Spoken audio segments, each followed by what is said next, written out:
চেষ্টা করবো, যেহেতু এনসিএলটা মার্শাল্লাহ খুব ভালো গেছে, ইনশাল্লাহ চেষ্টা করবো বিপুলে যাতে এমন একটা সিজন কাটাতে পারি। না, ব্যাটিংয়ে আইডল দুজনই, রোহিত শর্মা আর লিটন ভাই। ২০ বছর বয়সী জিসান আলম, ওর ব্যাট সুইংটা দুর্দান্ত। সদ্য সমাপ্ত এনসিএল টি-20 ক্রিকেটে ব্যাট হাতে ছড়ি ঘুরিয়েছেন জিসান। টুর্নামেন্টে সেঞ্চুরির পাশাপাশি দৃষ্টিনন্দন সব ছক্কা হাঁকিয়ে মন জয় করেছেন দর্শকদের। বাংলাদেশের ক্রিকেটে বিগ হিটিংয়ের অভাব বেশ অনেক দিন আগে থেকেই। জিসানের কল্যাণে কিছুটা হলেও স্বপ্ন দেখতে শুরু করেছে বাংলাদেশ। এখনো জাতীয় দলে খেলার সুযোগ মেলেনি, তবুও জিসানকে নিয়ে আগ্রহটা অনেক দিনের। টি-20তে বাংলাদেশ যেমন ব্যাটার খুঁজছে অনেক দিন ধরে, তার খেলার ধরনটাও তেমনই। যুব ক্রিকেটের পথ পেরিয়ে তিনি এখন চলে এসেছেন মূল মঞ্চে। ধীরে ধীরে আলো ছড়াতেও শুরু করেছেন। সবশেষ এনসিএলে 7 ম্যাচে 158.76 স্ট্রাইক রেটে 281 রান এসেছে তার ব্যাট থেকে। ঢাকার বিপক্ষে উদ্বোধনী ম্যাচে 4টি 4 ও 10 ছক্কায় 52 বলে সেঞ্চুরি পান জিসান। 8 বলের মধ্যে তার ছক্কা ছিল 7টি। পাওয়ার হিটিংয়ের সঙ্গে বড় বড় ছক্কা হাঁকানোই ইতিমধ্যে নজর কেড়েছেন তিনি। তাকে ঘিরে আশায় বুকও বাঁধতে শুরু করেছেন দেশের ক্রিকেট সংশ্লিষ্টরা। এবারের বিপিএলে জিসান খেলবেন দুর্বার রাজশাহীর হয়ে। শনিবার দলের অনুশীলনে সংবাদ মাধ্যমের মুখোমুখি হন তিনি।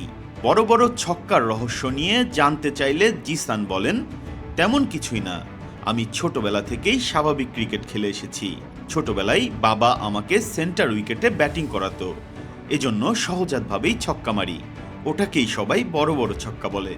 জিসান বড় বড় ছক্কা হাঁকাতে ভালোবাসেন সবসময়। আপনার ব্যাটের রহস্যটা কি? আর বিপিএল উপলক্ষে কোনো ব্যাট উপহার পেয়েছেন বড় ভাই বা অন্য তার কাছ থেকে? না, তেমন কিছু না। আমি ছোটোবেলা থেকে আমার ন্যাচারাল ক্রিকেটটা খেলে আসতেছি। ছোটোবেলা বাবা আমাকে অনেক প্রচুর পরিমাণে সেন্টার ক্রিকেটে ব্যাটিং করাতো, সেই জন্য আমি ন্যাচারালভাবে আমি ছক্কা মারি। এইটাই বড় বড় ছক্কা আমি সবাই বলে। ব্যাট উপহার পেয়েছেন? না না, কারো কাছ থেকে ব্যাট উপহার। জিসান ব্যাটিংয়ে কাউকে ফলো করা হয় আপনার আইডল আছে কেউ? না, ব্যাটিংয়ে আইডল দুজনই, রোহিত শর্মা আর লিটন ভাই। জিসান আলমের পরিবারের দুজন এর আগে খেলেছেন জাতীয় দলে। বাবা জাহাঙ্গীর আলম ও চাচা সোহেল হোসেনের পথে হাঁটতে চান তিনিও। ছোটবেলা থেকে গড়ে তোলা বাবার স্বপ্ন পূরণের আশা জিসানের। এ নিয়ে জিসান বলেন, অবশ্যই এটি আমার জন্য অনুপ্রেরণা। যেহেতু বাবা চাচা দুজনেই জাতীয় দলে খেলেছে, আমিও চেষ্টা করব ভালো কিছু করার। যদি কপালে লেখা থাকে জাতীয় দলেও খেলবো। এই পয়েন্টে বলা হয়, আপনি অনেক আলোচনায় আছেন যে বিজ্ঞান অনেক বড় একটা প্ল্যাটফর্ম, এখানে অনেক আপকামিং নতুন প্লেয়ারদেরকে প্রুভ করার জায়গা থাকে। তো যেহেতু আপনি পরিচিত আছেন, একদিন বিড়ম্বনা কি কোনো বিড়ম্বনা করতেছেন, নাকি নিজেকে আসলে প্রুভ করবেন যে আসলে সত্যি আপনি আপনার নামের সুবিধাটা করতে পারেন?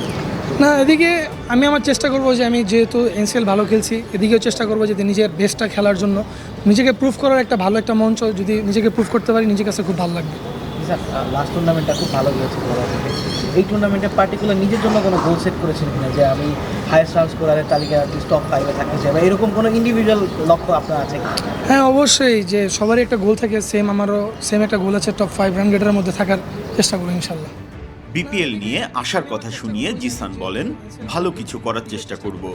এনসিএলটা আমার খুব ভালো গেছে, চেষ্টা করব বিপিএলেও যেন এমন একটা মৌসুম কাটাতে পারি। টি-20তে রানের চাহিদা থাকে দর্শকদের, কিন্তু বিপিএলে দেখা যায় উল্টো, খুব একটা রান হয় না বলে সমালোচনাও আছে। আসন্ন বিপিএলে ব্যাট বলের লড়াই জমে ওঠে কিনা সেটি এখন দেখার বিষয়।